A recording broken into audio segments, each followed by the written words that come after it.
तैयार रहिए। स्टार्ट। वाद तथ्य। प्रत्युत्तरदाता के.सी. चंद्रप्पा अपने पिता के.एस. चिन्ने गौड़ा व एक अन्य भाई के साथ अविभाजित हिंदू परिवार HUF का सदस्य था, जिसका कर्ता उनके पिता थे। विराम। उसके पिता ने परिवार की संपत्ति से कुछ संपत्ति एक पंजीकृत दान विलेख दिनांक 22/3/1980 के द्वारा अपीलार्थी के.सी. लक्ष्मण, जो उसके परिवार का सदस्य नहीं था, के पक्ष में प्रेम व स्नेह के कारण दान कर दी। विराम। प्रत्युत्तरदाता एक व उसके भाई ने दिनांक 11/10/1991 को अपने पिता प्रतिवादी संख्या 1 व अपीलार्थी प्रतिवादी संख्या 2 के विरुद्ध अपने 1/3 हिस्से के विभाजन व दान विलेख दिनांक 22/3/1980 प्रदर्श P1 को शून्य व अकृत घोषित करने के लिए वाद प्रस्तुत किया, जिसे विचारण न्यायालय ने निरस्त कर दिया, जिसके विरुद्ध प्रत्युत्तरदाता ने अपील प्रस्तुत की। विराम। प्रथम अपीलीय न्यायालय ने यह अभिनिश्चित करते हुए अपील अनुज्ञात की और विचारण न्यायालय के निर्णय निरस्त करते हुए वादी का वाद आज्ञप्तित कर दिया कि दान विलेख दिनांक 22/3/1980 एक शून्य दस्तावेज था। विराम। तदनुसार वादी को संयुक्त परिवार की संपत्ति के 1/3 हिस्से पर वादी का वाद आज्ञप्तित कर दिया। विराम।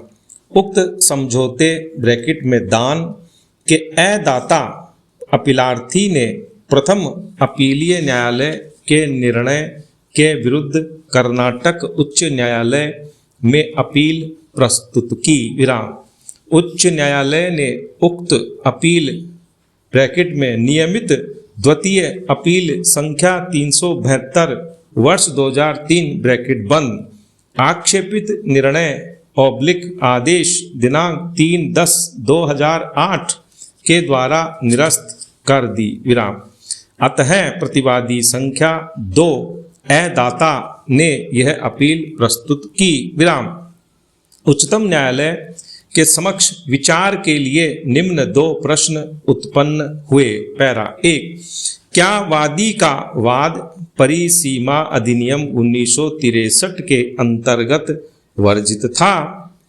2। क्या वाद के प्रतिवादी संख्या 1 वादी के पिता के द्वारा प्रतिवादी संख्या 2 के पक्ष में किया गया दान एक पवित्र प्रयोजन का होने के कारण एक वैध दान था?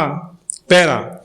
निर्णय 1 निर्विवादित है कि वादी के पिता के द्वारा प्रतिवादी संख्या 2 यहाँ अपीलार्थी के पक्ष में किया गया समझौता दान विलेख प्रदर्श P1 दिनांक 2/3/1980 को निष्पादित किया गया था और उसे दिनांक 22/3/1980 को पंजीकृत किया गया। विराम।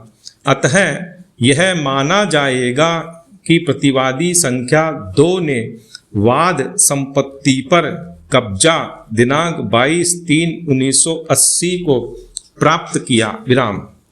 वादी ने मूल वाद दिनांक 11/10/1991 को संस्थित किया था। विराम। तर्क किया गया है कि परिसीमा अधिनियम 1963 के अनुच्छेद 58 के अनुसार वाद संस्थित करने की अवधि 3 वर्ष है, इसलिए वाद परिसीमा द्वारा काल वर्जित और निरस्त कर दिए जाने के योग्य था। विराम। जब परिसीमा अधिनियम 1963 के अनुच्छेद 109 के अंतर्गत वर्तमान वाद की प्रकृति के वाद के लिए परिसीमा नियत है, तब अन्य अनुच्छेद से नियत परिसीमा को लागू नहीं किया जा सकता है। विराम। पैरा। इस मामले में पक्षकार हिंदू विधि के मिताक्षरा शाखा से शासित है। विराम।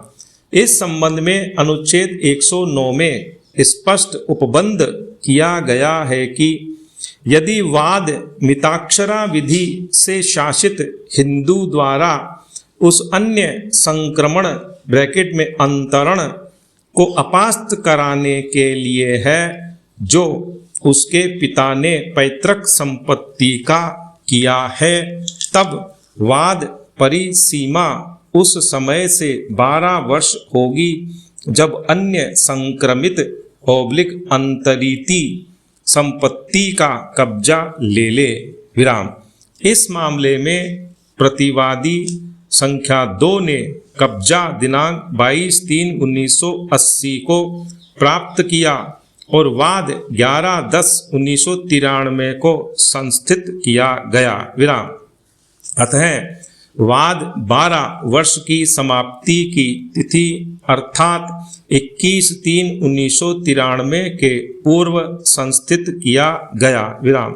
इसलिए अपीलार्थी की ओर से प्रस्तुत इस तर्क को अस्वीकार कर दिया जाता है कि वादी का वाद परिसीमा द्वारा वर्जित है। विराम। पैरा 2। विचार के लिए द्वितीय प्रश्न है कि क्या प्रतिवादी के द्वारा द्वितीय प्रतिवादी के पक्ष में किया गया संपत्ति का अंतरण प्रदर्श P1 एक पवित्र प्रयोजन के लिए एक वैध अंतरण था। विराम। पैरा। स्वयं प्रतिवादी संख्या 2 ने विचारण न्यायालय के समक्ष अपने लिखित कथन में स्वीकार किया है। विराम।